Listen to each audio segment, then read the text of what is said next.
यति बेला तपाईं देख्न सक्नुहुन्छ डाक्टर भीम रावलको आगमन भएको छ।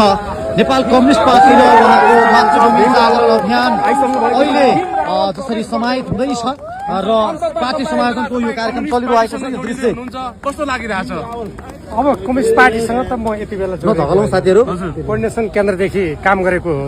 हजुर, तर जति बेला नेकपा बन्यो त्यो नेकपालाई अनेक प्रकारका षड्यन्त्रहरूबाट त्यसलाई टुटाइयो। हजुर, त्यसपछि अनेक प्रकारले त्यसमा विभाजन र विशृङ्खलताका स्थिति देखा परे। त्यसपछि मलाई नै नेकपा एमालेबाट सदस्यबाट हटाइयो। त्यसपछि मैले मातृभूमि जागरण अभियान नेपालको झण्डा बोकेर यो देशको स्वाधीनता र स्वतन्त्रताको लागि आवाज उठाइरहेको थिएँ।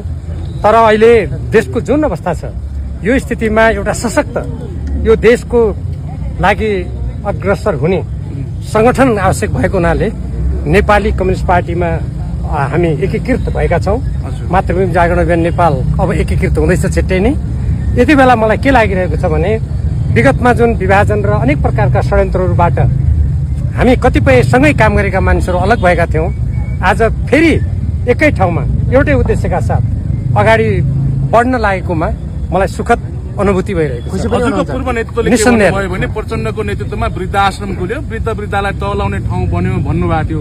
हजुर पनि कतै त्यही वृद्धाश्रममा तह लाग्नको निम्ति आउनु भएको त होइन नि? होइन, वृद्धाश्रम जसले भन्दैछन् उनीहरूले नै प्रधानमन्त्री 73 वर्षको लागि बनाएको छन्। अनि अर्का वृद्धाश्रमको कुरा गर्नेहरूले 5 चोटि 4 चोटि प्रधानमन्त्री भइरहे म कहिले छोड्दिनँ भन्नेलाई बनाएका छन् 73 वर्ष नआएकोलाई। अब अर्का वृद्धाश्रम भन्नेहरूले चाहिँ तालु खुलेर फेरि हिँड्ने नसँगलाई बनाएका छन्। यो कुनै वृद्धाश्रम र युवा आश्रमको कुरा होइन। यो देश र जनताप्रति कटिबद्ध भएर देशको स्वाधीनताको लागि जनताको हकको लागि को अलिकति अग्रसर छ भन्ने कुरा हो। अब जो व्यक्तिहरू भोलि तपाईँले भन्नुभएको भौतिक रूपमा शारीरिक रूपमा जसले काम गर्न सक्दैनन् ती मानिसहरूले त मार्ग प्रशस्त गरिहाल्छ। भनेको डाक्टर साहब खुसी हुनुहुन्छ?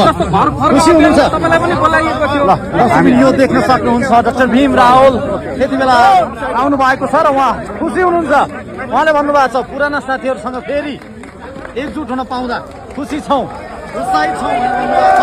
तर भव्य रूपमा वाइसिएलका युवाहरूले यसरी भव्य रूपमा नेपाली कम्युनिस्ट जिन्दाबाद, जिन्दाबाद, जिन्दाबाद, नेपाली कम्युनिस्ट जिन्दाबाद।